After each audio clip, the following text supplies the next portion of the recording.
6, verso 9, quando ele abriu o quinto selo, vi debaixo do altar as almas daqueles que tinham sido mortos por causa da palavra de Deus e por causa do testemunho que sustentavam. Clamaram em grande voz, dizendo: até quando, ó soberano Senhor, santo e verdadeiro, não julgas nem vingas o nosso sangue dos que habitam sobre a terra? Então a cada um deles foi dada uma vestidura branca, e lhes disseram que repousasse ainda por pouco tempo, até que também se completasse o número dos seus conservos e seus irmãos, que iam ser mortos como igualmente eles foram. Vamos orar. Pai, nós pedimos a Tua bênção mais uma vez para a meditação, Senhor. Juntos nos achegamos aos Teus pés e sabemos, Senhor, que só pela Tua grande e infinita misericórdia, só pela iluminação, a revelação do Teu Espírito, é que nós podemos entender alguma coisa da Tua palavra de maneira espiritual e proveitosa. Podemos muitas vezes entender com a nossa cabeça, com a nossa mente, mas isso é apenas conhecimento morto, letra morta, que, Senhor, estocados na nossa mente, se transformam numa fortaleza contra o verdadeiro conhecimento de Deus. Oramos pedindo, Senhor, que o Senhor nos livre desse conhecimento, Senhor, que impede, Senhor, que bloqueia a operação do Teu Espírito. Oramos pedindo que o Senhor nos conduza, que o Senhor traga nova luz sobre este livro maravilhoso da revelação de Jesus Cristo. Pai, confessamos a nossa pequeneza, a nossa insignificância, e sabemos quantas coisas nós não conseguimos ver. E por isso colocamos nas Tuas mãos os 5 pães e 2 peixinhos que temos, pedindo que o Senhor os multiplique na Tua infinita misericórdia, para que sejamos alimentados como aquela multidão que o Senhor alimentou. Pai, conduza-nos, nós te suplicamos, em nome do Senhor Jesus. Irmãos, nós já praticamente cobrimos dois movimentos do livro de Apocalipse, né? Os irmãos que estão acompanhando desde o início sabem que nós estamos vendo o livro de Apocalipse sob o seguinte tema: a entronização de Jesus Cristo, ou a entronização do Senhor Jesus Cristo. E vimos que o capítulo 4 e 5, na cronologia, no tempo, ele acontece antes do capítulo 1, 2 e 3. E já vimos que esses 2 capítulos nos mostram Cristo entronizado no céu, ou seja, depois que ele veio para a terra, ele tem que provar que ele é digno de voltar e assentar e ocupar a mesma posição que ele tinha com o Pai antes de encarnar e vir a esse mundo. E isso aconteceu, como está provado no capítulo 5. Quem é digno, né, de tomar o livro da mão do que está sentado no trono e de romper os seus selos? Então, eis aqui o leão da tribo de Judá, que venceu, e o livro abrirá. Então o Senhor Jesus é o digno, e ele tomou aquele livro na sua mão. E aí então nós vimos que uma vez que ele tomou aquele livro na sua mão, então aconteceu o quê? No dia de Pentecoste, ele tendo recebido o Espírito Santo como o sacerdote, o sumo sacerdote da igreja, como cabeça glorioso da igreja, o Espírito Santo foi derramado sobre a cabeça dele, como está lá no Salmo 133. É como óleo ou como azeite precioso que é derramado sobre a cabeça de Arão e desce até a barba e depois até a orla dos vestidos, até a barra lá embaixo. Então, cabeça, tronco, membros. Então você tem aqui o corpo, mas o azeite é derramado na cabeça do Arão, na cabeça de Cristo. E porque nós estamos no corpo, então esse azeite vai chegar até nós. Isso aconteceu no dia de Pentecostes, a igreja nasceu. Então agora nós passamos para o segundo movimento. Uma vez que Cristo foi entronizado no céu, ele enviou o Espírito Santo para a terra, e agora o Espírito Santo vai fazer a obra de entronizar o Senhor Jesus na igreja. E aí nós vimos as 7 igrejas, os 7 períodos da história da igreja, profeticamente, não historicamente, nem espiritualmente, mas enfatizando especificamente o lado profético, ou seja, cada uma das igrejas representando uma era da igreja. E nós vimos que hoje nós temos já todos os 7 períodos estão aí. Não apenas Sardes, a Reforma, não apenas Filadélfia, o amor fraternal, mas também Laodiceia. Já vimos, estamos aí. Agora, irmãos, só uma coisa que ficou faltando. É que os irmãos vão ver o seguinte: como é que nós dividimos sempre o número 7? Os irmãos lembram na Bíblia? 4 mais 3? 3 mais 4. Então, como é que nós sabemos isso? Nós vamos descobrir que os 4 primeiros selos, eles acompanham esse período das 7 igrejas. Então, só para os irmãos localizarem, vamos colocar assim, ó, as 7 igrejas, né? 7 igrejas, né? Tem mais ou menos o que? Já tem um período de quase 2000 anos, ok? Aí você vai ver que nessa mesma linha você tem também colocar 7 para não é 7. Você tem os 4 selos, tá? Os 4 selos, os irmãos vão ver que claramente nós descobrimos que eles são 4 e mais 3. Você quer ver? Olha só. Primeiro selo,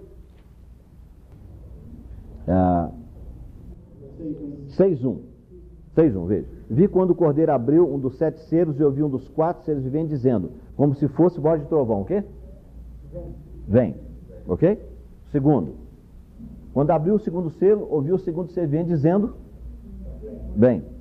Quando abriu o terceiro selo, verso 5, ouviu o terceiro selo vivente dizendo, vem. 7. Quando o cordeiro abriu o 4º selo, ouvi a voz do 4º selo vivente dizendo, vem. Quando ele abriu o 5º selo, verso 9, vi debaixo do altar as almas daqueles que tinham sido mortos. O que aconteceu? O que mudou? Não tem vem. Os irmãos estão vendo? Você vai ver, nem no 5º, nem no 6º, nem no 7º. Está vendo? Então, irmão, é dessa maneira que o Espírito Santo mostra pra gente como é que você divide 4 e mais 3. Está vendo? Então, entre o 4º selo e o 5º, alguma coisa vai acontecer. Está vendo? Alguma coisa vai acontecer. Agora, se esses 4 selos, os 4 foram abertos no momento que Jesus chegou, os irmãos lembram que nós estamos falando que quando Jesus chegou lá no capítulo 5, isso aconteceu mais ou menos no ano 35, mais ou menos, tá? Só para a gente situar, ok? A visão que João teve do Apocalipse, a revelação de Jesus Cristo, foi depois do ano 90, como acreditam as maiores autoridades, entre 90 e 95. Essa visão que ele teve do capítulo 5 foi repetida para ele ver o que aconteceu lá no ano 35. Ok? Naquele momento que Jesus chegou lá, que ele foi entronizado lá, o que aconteceu? Ele tomou o livro da mão do que estava sentado no trono, tá vendo? E abriu 4 selos. Imediatamente. Esses selos foram abertos simultaneamente. Os 4 primeiros selos. E o que eles representam? O cavalo branco. Alguns dizem que é o anticristo. Irmão, você acha que o Espírito Santo ia dizer que o anticristo saiu vencendo e para vencer, e que ele tem uma coroa? E olha, outra coisa, é um cavaleiro que tinha o quê?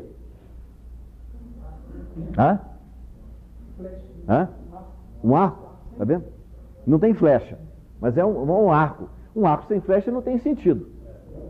O que significa isso? Se um cavaleiro está montado num cavalo branco, né? Que é símbolo de pureza, né? Você vai ver esse cavalo branco, ele aparece lá no final do Apocalipse, capítulo 19. Né? Tem um cavaleiro montado num cavalo branco. Se disser que é o anticristo, é meio estranho aqui. E outra coisa, ele tem coroa e saiu vencendo e para vencer. Nós sabemos que o anticristo não vai vencer coisa nenhuma. Saiu perdendo e para perder. É? Então, irmão, aqui só menciona o arco. Por quê? Porque a flecha já foi julgada. Está vendo o que é isso? Para mim, é o Evangelho. Está vendo? É o Evangelho. Primeira coisa que o Senhor Jesus fez, o que foi? A seta já foi enviada. Por quê? Porque ele já abriu o primeiro selo, o Espírito Santo já veio para a terra. Ele disse, ficar em Jerusalém, não tem de pregar para ninguém. Fica em Jerusalém até você receber o poder do alto. Está vendo? Então, aqui você só vê o cavaleiro, mas não tem a flecha mais, porque a flecha já foi lançada. O Evangelho é o poder de Deus para a salvação de todo aquele que crê. Está vendo? Muito bem. A segunda coisa, é que o Evangelho, quando ele foi solto, o que ele introduziu? Ele introduziu o cavalo vermelho. O que é o cavalo vermelho? Foi-lhe dado tirar a paz da terra, a guerra. Está vendo? E o cavalo o terceiro selo é um cavalo que preto, que representa aqui claramente, você sabe, não é? Está pesando na balança, não é? Um pouquinho de trigo por um denário. O que é isso? É o que a guerra geralmente traz, é a fome. E o quarto cavalo é o cavalo amarelo, que na tradução chinesa é cinza. É cinza, não é? Para os chineses é cinza. Por quê? Ele representa a morte, o que está até escrito que é chamado morte e o inferno. Não é inferno, é o Hades. É o Hades, não é? Muito bem. Bom, se vocês lerem também Mateus 24, aqueles primeiros versículos do Mateus 24, Jesus também está dando uma descrição, até o versículo 14, do que estaria acontecendo nesse período da história da igreja. De quase 2000 anos que nós estamos aqui. E lá ele menciona o quê? Ele menciona fome, ele menciona terremoto, ele menciona pestes, tá vendo? Guerras e rumores de guerra, exatamente como está aqui. Você pode até colocar Mateus 24, não é? Você pode colocar aqui Mateus 24, mais ou menos de 4 a 14. Está tudo na mesma linha. Ok? Agora, irmão, preste bem atenção. O que a gente vai falar aqui, hoje, não é? E depois quero dar mostrar para os irmãos como é que nós lemos o resto do livro de Apocalipse, que essa é a parte mais difícil. É do 6:9 para frente, aí começa a complicar tudo. Muito difícil. Eu digo para os irmãos, eu leio até hoje, não é? Eu sei praticamente esse livro de cor. Se você me perguntar qualquer capítulo, eu falo com você o que está escrito lá. Não as palavras iguaizinhas está lá. Mas eu te falo que cada capítulo contém. Porque tem 20 anos que eu estou lendo, meditando, estudando esse livro. Não são 20 dias, não, 20 anos. Né? Desde que eu ouvi a primeira vez, eu já disse para vocês, o irmão Stephen Kohn abrir para mim e me explicar o que era o filho varão em Apocalipse capítulo 12. Aqui na casa do irmão Lan, acho que o irmão não estava o dia que eu contei, estava? Estava, né? O irmão Lan morava aqui, eu moro, não sei ainda. Morava, né? Aqui, no final. Então foi aqui na casa que tem aqui no final do outro lado da rua, na Pitangui, num terraço ali, ele sentou lá com alguns irmãos e ele abriu para a gente o capítulo. Coisa impressionante. Desde aquela época eu comecei a ler e estudar. Mas, irmão, isso não significa que o que eu vou falar para os irmãos aqui você tem que engolir. De jeito nenhum. Por favor. Nessas questões de interpretação profética, tá, da Bíblia, você não pode ser dogmático. É isso. Porque nós encontramos, olha, eu já mostrei para os irmãos quando nós estudamos no início aqui, quantos irmãos servos de Deus como William Kelly, Darby. Eu mostrei para os irmãos aqui, como é que você pode dizer que a igreja é arrebatada no capítulo 4?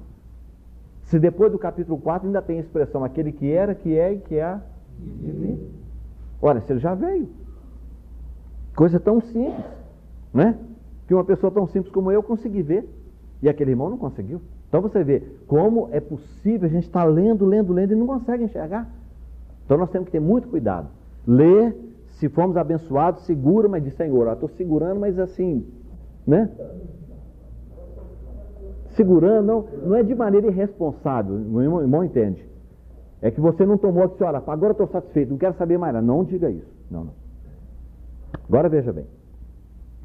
O que vai acontecer, irmão? Se nós estamos vivendo já, o quarto selo foi aberto há quase 2000 anos atrás, tá vendo? Porque quando ele abriu aqueles 4 selos, aí começou tudo, o Evangelho. Aí o Evangelho trouxe guerra, a guerra trouxe fome, e a fome trouxe morte. E está aí. E lá em Mateus ele acrescentou terremotos, pestes, tá vendo? Guerras e rumores de guerra, o tempo todinho você vê. Acaba a guerra no lugar, começa no outro. Não para. Até o fim.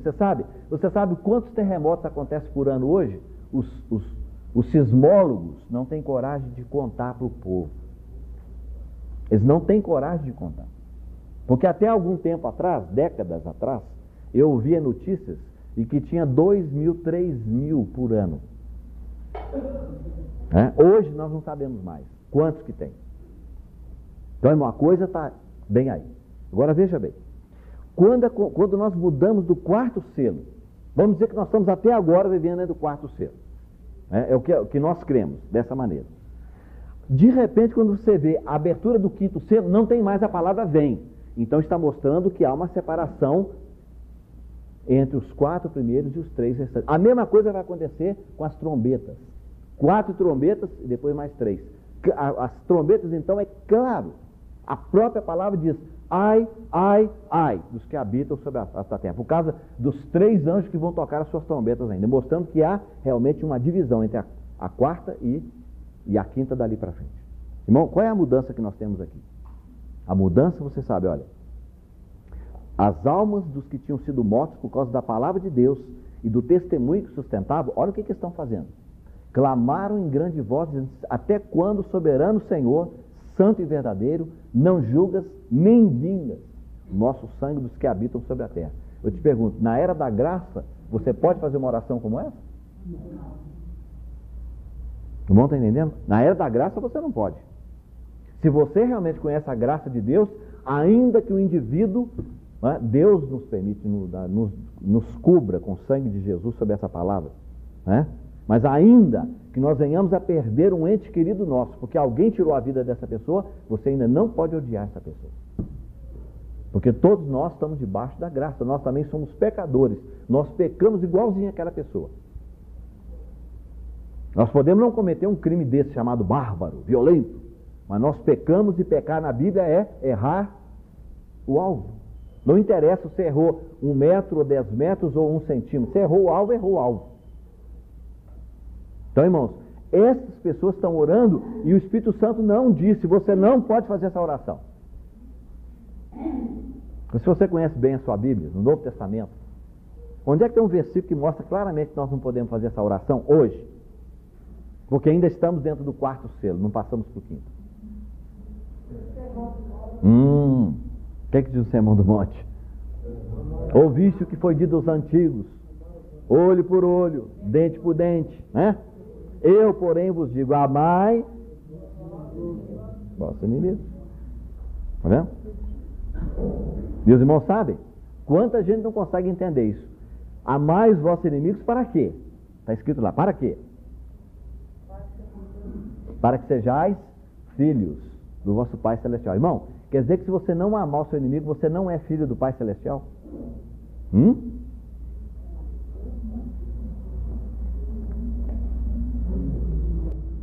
Como é que responde?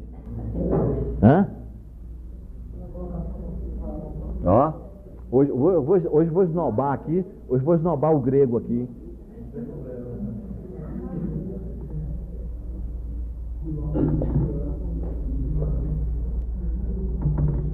Ruios. Está vendo, irmão? Lá assim, é para que vos torneis filhos. A palavra no grego é filho maduro. Se tivesse a palavra teknos, ou teknia, era filhinhos. Está vendo? Então, tem essas palavrinhas que estão escondidas aí no nosso texto. Ela vai aparecer, sabe onde? No arrebatamento, lá no capítulo 12, nós vamos ver. É o filho varão. A palavra que o Espírito Santo usou é essa aqui. É o ruios. Está vendo? Então, irmão, para você ser um filho maduro de Deus, do Pai Celestial, você tem que amar os seus inimigos. Agora, se você não amar o seu inimigo, o que você é? Né? Você é um filhinho, você é um bebezinho. Né? Sabe beber leite, sabe onde é que está o mamar direitinho na mamãe, né? Só enxerga aquela coisa redonda, né, da mamãe. Você sabe, né? Eu só vi aquilo, né? E chegou perto ali, já... até no varão, né? Você sabe que neném até na gente que é homem. Chegou perto, encostou ali, sentiu que é carne e falou: é isso aqui que eu estou querendo. Né? Mama em todo mundo, em qualquer coisa que aparecer pela frente. Seu filhinho, né? Mas nós queremos ser filho maduro, então está aqui.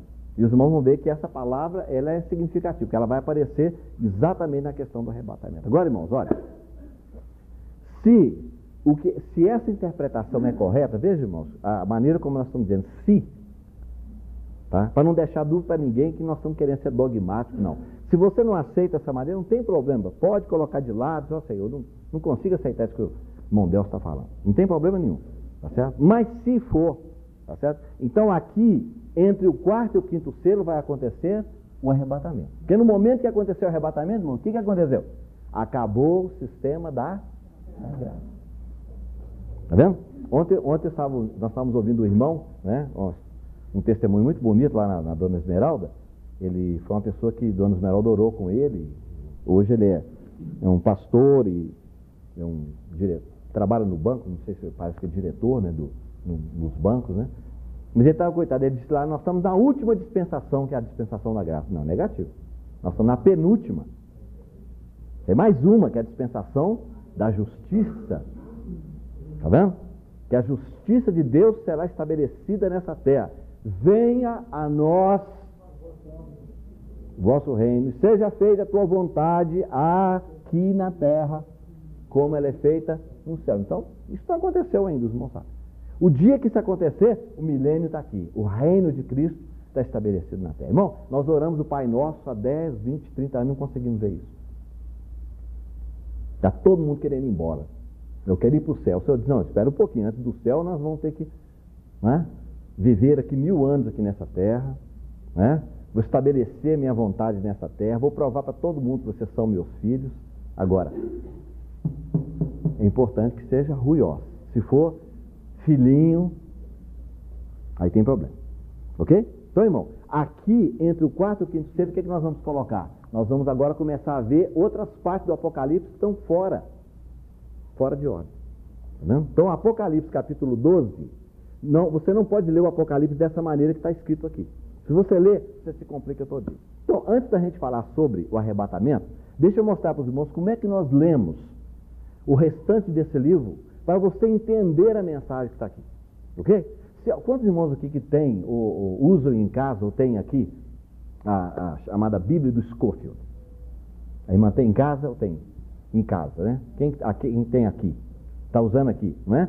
Se você ler na introdução, os irmãos lembram que eu mencionei, li para os irmãos aqui. Ele diz o seguinte, que alguns fatos desse livro, eles vão para frente e vão para trás. Está escrito lá. Isso é uma coisa que eu vi no Apocalipse, e quando eu li dos irmãos que eu fiquei muito satisfeito. Não é? Porque há alguns capítulos que são chamados de parênteses. Até na sua própria Bíblia, você quer ver? Não sei, olha aí o capítulo 7. Debaixo do capítulo 7 tem escrito alguma coisa que é parêntese? Não tem parênteses? A sua é do Scofield. Pois é, Scofield, ele tem. Alguma outra tradução que não é do Scofield e tem a palavra parênteses? Que a minha não tem. Não? Então os irmãos sabem o que é parênteses? É um capítulo que, se você tirar ele do lugar ali, ele não faz falta, preste bem atenção, ele não faz falta na ordem cronológica. Ok? Na ordem dos acontecimentos. Ele está ali apenas para ilustrar uma verdade. Se você tirar, tá certo? É como aquela palavrinha que você tem em português, que nós chamamos de aposto. É isso? É uma frase que vem entre duas vírgulas. Não é? Por exemplo, você diz assim, os crentes, aqueles que são fiéis, né? Os crentes, vírgula, aqueles que são fiéis, vírgula, herdarão o reino. Se você tirar os que são fiéis, fica os crentes herdarão o reino. É uma frase completa. Não é isso? Mas quando você coloca aqueles que são fiéis, ele explica, ele traz uma luz. Tá bom? Isso em português chama aposto. Se eu não estou enganado. Ok? Então, irmãos, é o que nós queremos ver agora, então. Se você quer anotar, não sei se vai ser possível, né? Vamos ver como é que é essa ordem cronológica do capítulo 6, verso 9 para frente. Ok? Então, do 6, 9 até o verso 17, você tem quantos selos? Tem 3. É? São 3? 2, irmão. 6, 9 é o quinto. O 6, 12 é o sexto. E acabou. O 7º selo não está aqui. Aí agora você vem para o capítulo 7. O que você faz? Tire o capítulo 7. Você quer ler o Apocalipse e entender? Quando você estiver lendo, tira o capítulo 7 fora. Aí você vai para onde? Pula para o 8. Aí quando o cordeiro abriu o quê? Aí você retomou o quê? Saiu do 6º e foi para o 7. Está vendo? Você pegou a ligação. Ok? Aí você vai ler a primeira trombeta, verso 7. Segunda trombeta, verso 8. Terceira trombeta, verso 10. Quarta trombeta, verso 12. E aí então você vai ver aquela lição que eu falei para os irmãos. 4 e mais 3. Como é que nós podemos provar? O verso 13 diz o quê? Então, vi e ouvi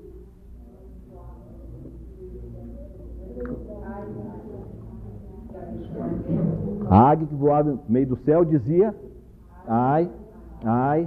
Pois é, agora olha só, alguém já falou ai, ai 2 vezes só, está faltando um ai aí. Vamos descobrir quem é que está faltando um ai aqui. Qual a tradução que está faltando um ai? Deixa eu ver. Só 2, então, aí. Esse aqui está fora da Bíblia. Pode ir embora. Não quero.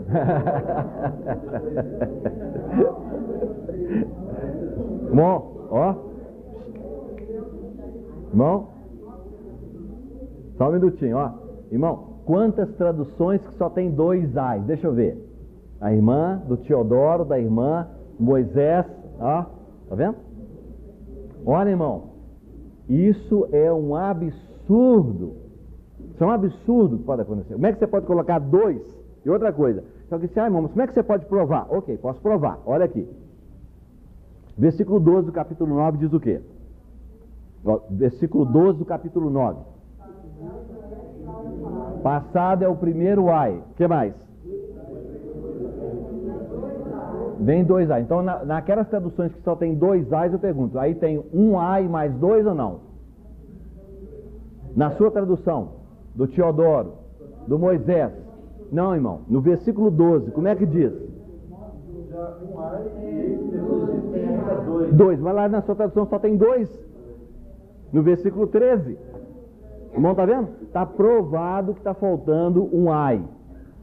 Ninguém gosta de ai, porque você sabe, ai é alguém está espetando alguém. Né? Não é expressão de alegria.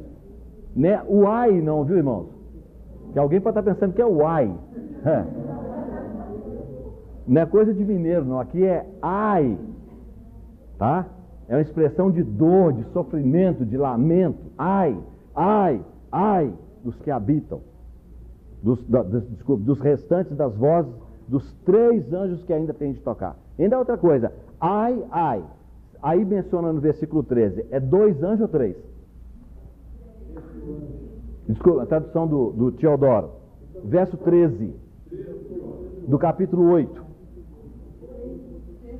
Ai, ai, ai dos que moram na terra por causa das restantes vozes da trombeta dos 3 ou 2?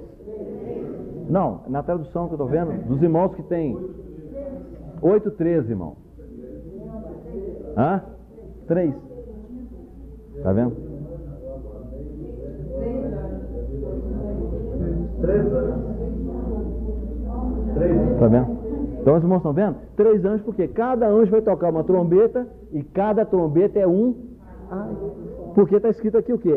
Passou o primeiro ai. Está aí no capítulo 9, versículo 12. Ok? Os irmãos estão vendo? É dessa maneira que nós vamos pegando a linha do Apocalipse. Então o capítulo 8, capítulo 9, tá certo? Aí veja bem. Entre a 4ª trombeta e a 5ª, o que nós temos? Nós temos um aviso de que entre a 4ª e a 5ª para frente há uma separação. Não é isso? Porque houve uma voz aqui dizendo, então vi e ouvi uma águia que voando pelo meio do céu e dizia, ai, ai, ai, enfatizando as 3 últimas trombetas. Os irmãos estão entendendo? 4 e mais 3, igualzinho o selo, 4 e mais 3. Tá certo? Agora, irmão, o que vai acontecer aqui? Né? Eu quero só mencionar de passagem, que depois nós vamos ter que voltar.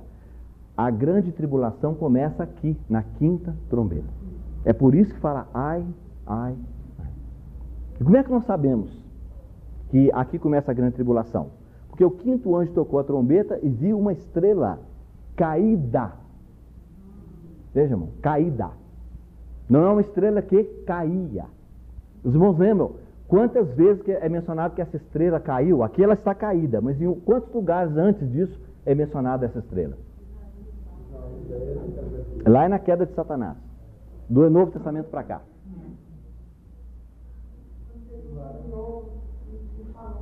Eu via, não é isso? Porque não disse eu via. É um futuro que ainda não aconteceu. Eu via Satanás cair do céu como um raio. Está vendo? Satanás é estrela. No livro de Apocalipse, estrela de ponta a ponta é anjo. E qual outro lugar?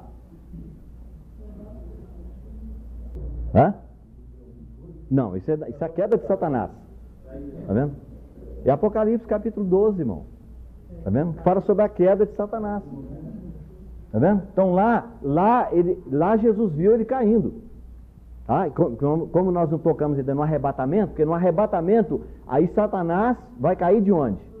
Dos ares na terra. Que é o que está escrito lá. Como é que nós sabemos que isso não aconteceu ainda? Porque quando Paulo escreveu Efésios, alguns dizem que aquele filho varão que está dentro da mulher é Jesus, que a mulher é a nação de Israel ou é a Virgem Maria.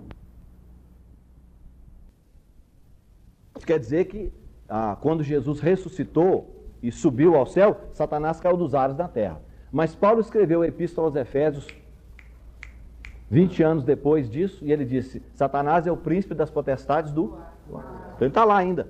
Porque o dia que ele cair dos ares na terra, ele não volta mais para lá, nos ares. Ele vai ficar na terra e dali vai para o abismo. Do abismo ele vai voltar para a terra. E depois para o... Então, irmãos, é prova, não tem como. Está vendo? E aqui diz assim, viu uma estrela caída do céu na terra, e foi-lhe dada a chave do poço do abismo. Está vendo? E é exatamente desse poço aqui que ele vai abrir e vai sair o anjo do abismo, que é o anticristo. Ok? Muito bem. Mas só para os irmãos, não vamos entrar nos comentários agora, senão nós vamos quebrar a sequência. Então, capítulo 9 tem quinta trombeta e sexta trombeta. Não tem sétima. Não é isso? Não é o que aconteceu também com 6 selos, terminou no sexto, no capítulo 6, depois sétimo, é parêntese, aí retomamos o sétimo selo no capítulo 8. Agora pegamos as trombetas no capítulo, o sétimo selo no capítulo 8, depois 6 trombetas. Entramos no capítulo 10, também é o quê? Irmão, Li traz na tradução, irmão? Traz, né? Parênteses. Deixa eu entender. Então, não é isso que está escrito aí na tradução do Scofield? Não é parênteses? Pois é. Então, olha, capítulo 10, irmão, também não segue a linha. Onde é que nós paramos no capítulo 9? Preste bem atenção. Capítulo 9 parou onde, irmãos? Parou onde? Na sexta trombeta. Então, a sétima não apareceu. Então, capítulo 10 não tem. Capítulo 11 até o versículo 14. Está vendo? Quando você chega no versículo 14, veja bem. O que está escrito? Passou o segundo ai. E eis que sem demora vem, comprovando mais uma vez que tem um terceiro ai. Eu não sei onde é que essas pessoas arranjaram 2 ai naquela tradução. Realmente eu não sei.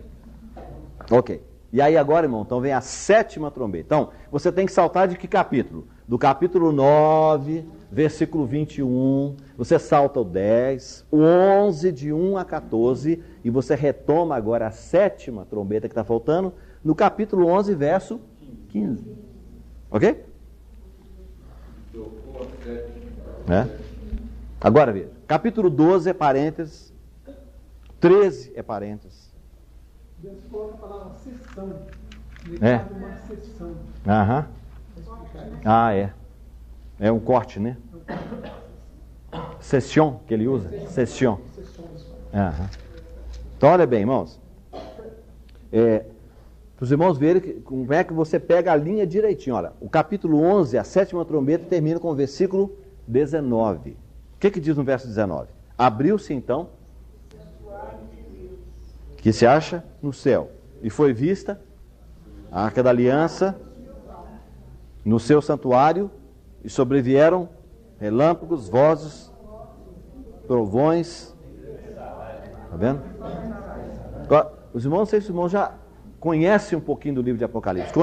Quando o sétimo anjo tocou a trombeta, não aconteceu nada. Não foi verdade?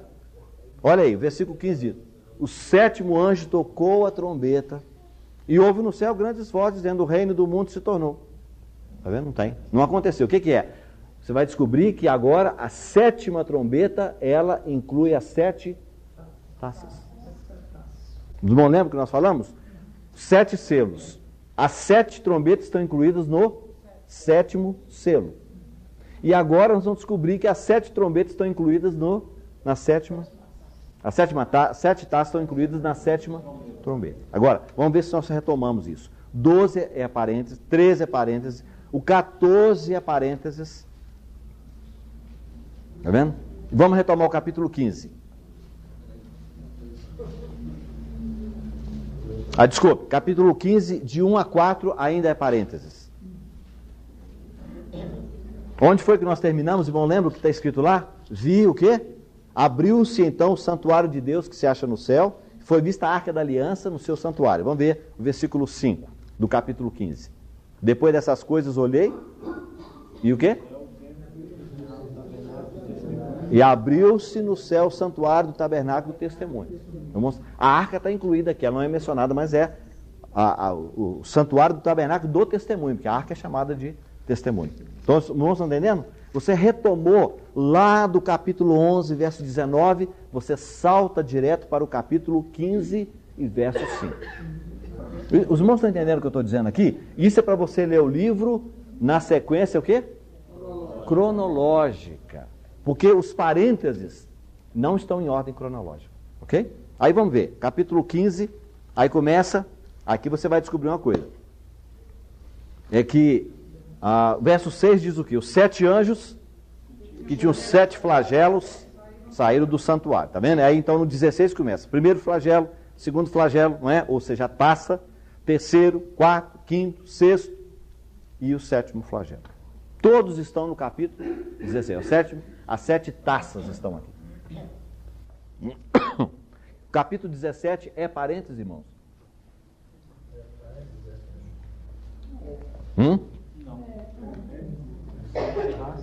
Não está escrito aí? Não.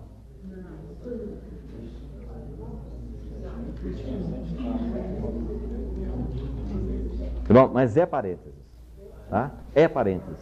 Sabe por quê? Não segue a ordem do que está aqui. Então veja. Olha, vamos ver se nós podemos pegar aqui. Verso 19. E a grande cidade se dividiu em 3 partes e caíram as cidades das nações. E lembrou-se Deus de quê? Da grande Babilônia. Então o capítulo 17, se você ler isso aqui, você vai descobrir que ele está falando sobre 2 Babilônias. Uma mulher que está sentada em cima de uma besta. Está vendo? Então são 2 coisas. São 2 coisas diferentes. É só explicação. Agora, se ele termina falando no 7º flagelo, que Deus se lembrou da grande Babilônia, então você vai direto para o 18. Depois dessas coisas, vi descer do céu outro anjo que tinha grande autoridade, a terra se iluminou com a sua glória. E então exclamou com potente voz, dizendo, caiu a grande Babilônia. Então aqui você retoma o que está lá no capítulo 16. O 17 é um parênteses. E aí então você vai ver. A destruição dessa Babilônia, irmãos, olha, essa Babilônia aqui é a cidade que Saddam Hussein estava ou está edificando ainda. Acho que ainda está edificando. Tá? Porque muita gente acha que a profecia da Babilônia, que não seria reedificada lá, a profecia lá de Isaías, ela não se cumpriu ainda. Porque a palavra de Deus diz que não vai ter nada, nenhum morador, nem nada, vai ser completamente arrasada. E lá tem morador, até hoje tem. Está provado que irmãos foram lá e comprovaram isso. Está vendo? Então, irmão, é essa cidade hoje que o Saddam Hussein está colocando em cada, os tijolinhos, né? Que constrói de barro, não é isso? Porque de pedra não era, né? Tem que ser de barro. Babilônia é de barro. Começou com barro lá em 11 de Gênesis, é barro, né? Porque é da terra, da maldição, é da queda. Pedra não, pedra é graça de Deus, né? Mas lá diz que, não sei se em cada 5 tijolinhos tem o nome dele, Saddam Hussein. Igualzinho o Nabucodonosor. Só que tudo indica que o Nabucodonosor converteu, né? A experiência que ele teve tremenda, lá no livro de Daniel. Eu acredito que ele se converteu realmente, o que aconteceu com ele. Muito bem, irmãos. Então, olha, capítulo 8, vai direto, tá? Aí continua, 18. E aí então, há júbilo no céu, Né? Por que nós sabemos que está continuando? Olha aí, capítulo 19, verso 2. Porquanto verdadeiros e justos são os seus juízos, pois julgou a grande meretriz que corrompia a terra com a sua prostituição, e das mãos dela vingou o sangue dos seus servos. Está vendo? E aí continua. Aí agora veja. Uma vez que a cidade foi completamente arrasada, num instante assim, ó, ela vai desmoronar todinho. Não é como a cidade edificada sobre 7 montes, que está lá no capítulo 17, que vai ser queimada. Não. Babilônia vai ruir todinha, desmoronar todinha. Tá? E aí tem esse júbilo no céu, e aí então no versículo 11, aí aparece visivelmente, descendo, né, montado em cavalo branco. Está vendo? Capítulo 19, 11. Eis um cavalo branco. E o seu cavaleiro se chama Fiel e Verdadeiro, e julga e peleja com justiça. Os seus olhos são como chama de fogo. Os irmãos sabem, não tem dúvida nenhuma que é o Senhor Jesus. Agora bem, nesse momento ele não desce sozinho. Está vendo? Diz que seguiam-no, verso 14, os exércitos que há no céu, montando cavalos brancos com vestiduras de linho finíssimo, branco e puro. Quem são? Capítulo 19 e versículo 7. Alegremo-nos, exultemos e demos-lhe glória, porque são chegadas as bodas do Cordeiro, cuja esposa a si mesma se ataviou, pois foi-lhe dado vestir-se de linho finíssimo, resplandecente e puro, porque o linho finíssimo são os atos de justiça do santo. Então, todos aqueles que estiverem dentro dessas características de linho finíssimo são os atos de justiça dos santos. Então, esses são os cavaleiros que vão descer com o Senhor Jesus. Tá vendo? Só que eles não entram em briga nenhuma. Jesus vai brigar sozinho. Da boca sai uma espada afiada, né, de 2 gumes, e ele vai ferir as nações. É isso? E aí, depois dessa guerra aqui, que é chamada de Armagedon. Aí, capítulo 20, Satanás é preso, inaugura-se o milênio. No versículo 7, Satanás é solto. E aí então ele marcha, depois dos 1000 anos, ele vai arrebanhar muita gente das nações para subir contra Jerusalém, que vai estar estabelecida nessa terra, como centro de orientação espiritual para todas as nações que estiverem vivendo nessa época. E aí então vai ter a última batalha, que é Gog e Magog. É a última batalha. Armagedon é a penúltima. Está vendo? Aí então, Satanás será lançado no lago de fogo, então vem o juízo do trono branco, capítulo 20, verso 11 até o verso 15. E o 21, 22, né? Aí nós descobrimos que uma vez que Cristo vai reinar na terra, todos os irmãos estão vendo? A partir do capítulo 6, versículo 9, nós temos o mover de Deus até chegar no capítulo 20, quando Cristo vai reinar nessa terra durante 1000 anos. Então Cristo vai ser entronizado na terra.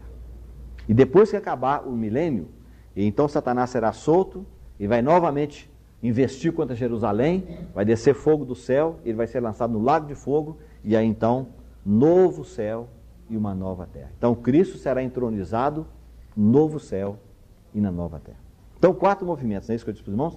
Cristo entronizado no céu, Cristo entronizado na igreja, Cristo entronizado na terra, tá vendo? No milênio, e Cristo entronizado na nova criação. Irmão, não é esse o propósito de Deus? Deus não vai fazer convergir na dispensação da plenitude dos tempos, todas as coisas vão convergir a Cristo, na pessoa dele. Ele é o centro de todas as coisas. Então acho que não há nada, a palavra mais correta do que é Cristo entronizado, no céu, na igreja. Agora vejam, irmãos, a nossa responsabilidade aqui hoje nós estamos vivendo ainda o segundo movimento de Deus, que é Cristo entronizado na igreja. Vamos ver só se nós realmente lembramos algumas coisas que falamos aqui. Como é que nós podemos ter uma indicação na palavra de Deus de que ele não será entronizado em toda a igreja? Ou seja, o Senhor Jesus não vai ter o lugar de destaque, o primeiro lugar na vida de todos os cristãos. Por que nós sabemos disso de acordo com as 7 igrejas? Por causa da chamada. Qual chamada? Né? Isso, mas especifica mais aí. Como é que é essa chamada? Né? Não. Da chamada. Isso. É. Na primeira, na segunda e na terceira igreja, a primeira chamada é o quê? Quem tem ouvidos, ouça que o Espírito diz. Está chamando toda a igreja.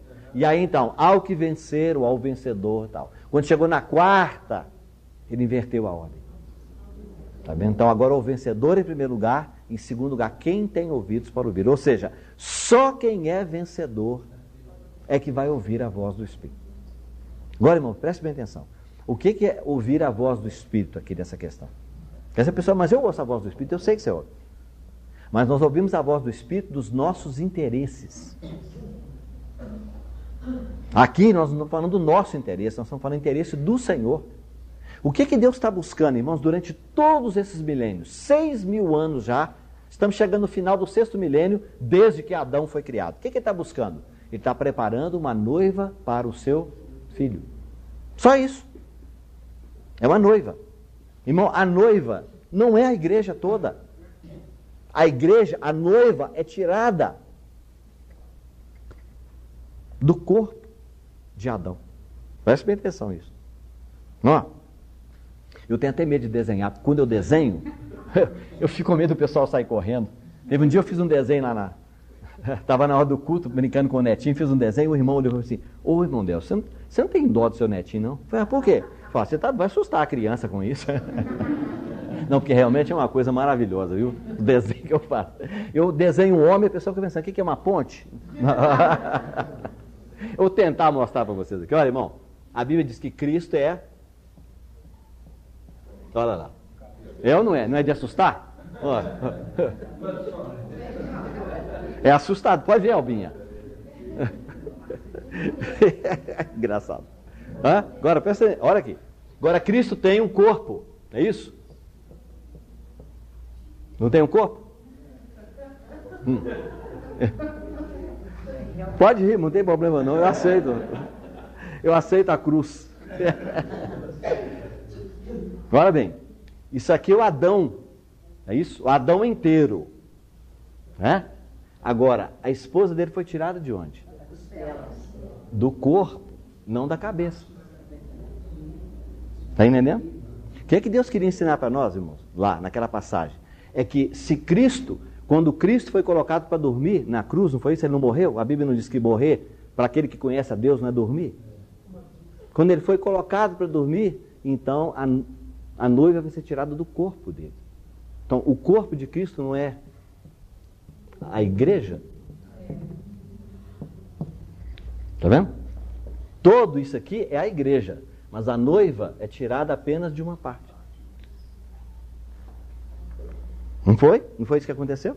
A noiva foi tirada de uma costela do corpo. Ou seja, é uma parte. Agora, irmão, veja bem. Se todo mundo, né? Eu sei que tem gente quando ouve falar isso a primeira vez, fica chocado. Ele não sabe se volta para casa, se vai para os Estados Unidos. Deixa eu só provar para você aqui que eu não estou falando da cabeça para fora, da boca para fora não. Olha aqui. Verso 9 do capítulo 19. Leia com bastante atenção.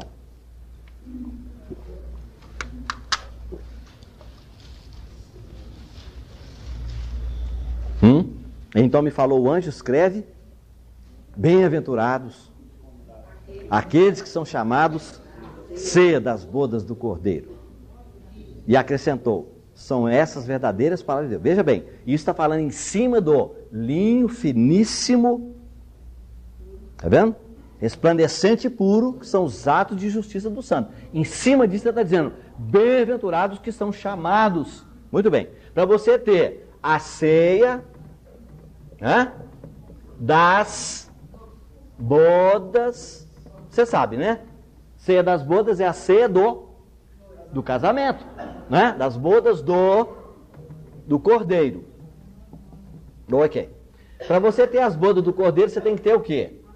Noivo mais a noiva. Quem que é o convidado? É a noiva? É o noivo? Você já pensou como é engraçado? Você vai casar e chega um convite na sua casa lá, 15 dias antes. Hã?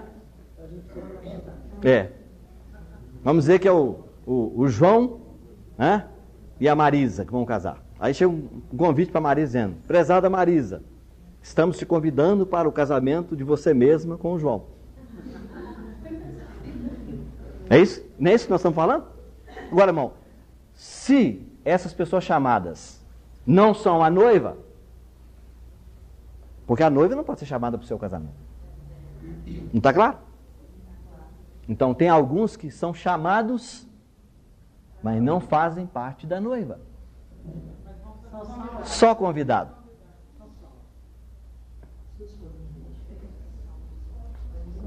Confundiu, irmãos? Ou deu para entender? Pelo menos entender na cara. Não é aceitar, não. É se deu para entender o que eu estou dizendo. Está vendo? Que olha, bem-aventurados que são chamados a ser das bodas do Cordeiro. Para você ter a boda do Cordeiro, você tem que ter o noivo, que é Cristo, e a noiva.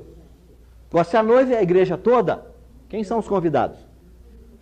Então vai ter alguém que não é salvo e vai participar. Mas isso é heresia da grossa. Não. Agora, se você disser que desse corpo aqui, alguns fazem parte da noiva, tá? E outros são convidados porque são chamados. Tá vendo? São chamados para participar das bodas, mas ele não faz parte da noiva. Irmão, quer ver uma coisa? Quem que é a noiva? Olha aqui. Não, irmão. Acabamos de falar que não é na igreja. A noiva é parte da igreja. Agora, repito para os irmãos novamente, irmão. Não me entenda que eu estou dizendo isso de maneira dogmática. Não é meu coração dizer isso. Sabe por quê, irmão? Porque para mim não faz diferença.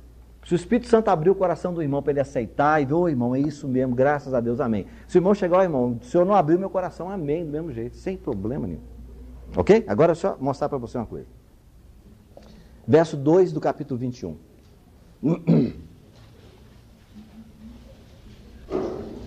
Cinco minutos. Vi também, preste bem atenção, irmãos, olha. Vi também a cidade santa. Não leia sua Bíblia descuidadamente. Cidade santa, a nova Jerusalém, não é a velha, a nova, que descia do céu da parte de Deus, ataviada ou adornada, enfeitada como noiva, como esposa para o seu marido, para o seu esposo. Irmão, quem que é a noiva aqui? Não é a cidade? Tem dúvida? Vamos ler mais. Verso 9. Então veio um dos 7 anjos que tem as 7 taças cheias dos últimos 7 flagelos e falou comigo dizendo: vem, mostrar-te-ei a noiva, a esposa do Cordeiro. E me transportou em espírito até uma grande e elevada montanha e me mostrou. Então vem que eu vou te mostrar quem? A noiva. E me mostrou quem? Não tem jeito, irmão. Essa cidade que nós estamos pregando durante 10, 20, 30, 40, 50... Eu tenho 34 que eu ouço pregar. Que essa cidade está aqui, é uma cidade que nós vamos morar de ouro, de prata, de pedras preciosas. Só que não tem prata aqui, eu nunca achei a prata. Se vocês acharem nesse capítulo tem prata, você me mostra que eu quero saber. Ouro tem, pedra preciosa tem, pérola tem, mas prata não tem, porque prata é a redenção e a redenção já passou. Não tem prata, tá? Então, nós achamos que é uma cidade. Jesus, eu vou preparar os lugares. Não é aqui. Aqui, a própria cidade é a própria noiva do Cordeiro. Tá? É uma noiva cidade. Uma cidade noiva. Porque eu imagino, você já pensou se Jesus vai casar com uma cidade que é de ouro e de pedra? E de pérola? Literalmente? Os irmãos sabem quem é que falou que é literal? Roberto Gouveia. Roberto, os irmãos não sabem, o irmão Alberto, né, conhece de alguma coisa que os irmãos mencionam. A gente nunca, nem quase leu nada desse irmão, mas irmão, um dos maiores intérpretes da palavra de Deus do século passado, Roberto Gouveia. Ele escreveu, os irmãos dizem que ele escreveu 2 volumes sobre o Apocalipse, tem 1000 páginas cada. 2.000 páginas só sobre o Apocalipse. Tá vendo? E ele diz, é uma cidade literal. Ponto final. Mas está aqui, irmão, está na cara que não tem jeito. Jesus não vai casar. Já pensou Jesus casar com uma cidade que é ouro? Pedra preciosa? Que relacionamento pode ter? A igreja tem um candeeiro batido de ouro. Agora, nós hoje, irmão, tá vendo? O que a palavra de Deus diz? Que nós temos que edificar com ouro, prata e pedras preciosas. O ouro é a glória de Deus. A prata é a redenção de Jesus Cristo. E a pedra preciosa é a obra do Espírito Santo em nós. Tá vendo? Não foi isso que Jesus mostrou para o Pedro quando ele disse assim, seu nome é Simão. Tá vendo? Simão. Simão significa famoso. Você é filho de João. Simão bar Jonas. Né? Filho de Jonas. O que Jesus está dizendo para ele? Você é filho do seu pai, o seu pai é filho do seu avô, e o seu avô é filho do seu bisavô e do tataravô, e você volta lá atrás e vai terminar onde? Em Adão. E Adão é o quê? É do barro vermelho. Mas eu estou fazendo hoje uma coisa nova na sua vida, o seu nome daqui para frente é pedra. Bom, estão vendo? Aí o Pedro caminhou com o Senhor, mas depois, mais na frente, quando ele escreveu a primeira epístola, ele disse, Senhor, eu não sou apenas pedra, eu sou uma pedra viva. Viva. Tá vendo? E quando chegou no final do livro de Apocalipse, olha aqui, os 12 fundamentos da cidade, tá vendo? Está escrito o nome dos 12 apóstolos, capítulo 21, verso 14. Tá vendo? A muralha da cidade tinha 12 fundamentos, estavam sobre estes os 12 nomes dos 12 apóstolos do Cordeiro. Tá vendo? E aqui está escrito o que era. Tá vendo? Verso 19, os fundamentos da muralha da cidade estão ordenados toda espécie de pedras preciosas. O primeiro fundamento é jaspe, que significa diamante. É diamante. Né? Quem já leu um livro famoso que existe por aí, chamado O Obreiro e a Obra, qual é mais importante? Quem não leu não sabe, mas quem já leu, pegou na hora, né, irmão? Quantos você já comprou, hein? Um só?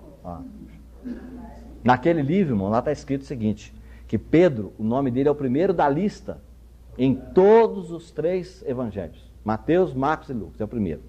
Dos discípulos que Jesus chamou, o primeiro da lista é Pedro. O Espírito Santo conservou provavelmente o nome dele também como o primeiro fundamento do muro.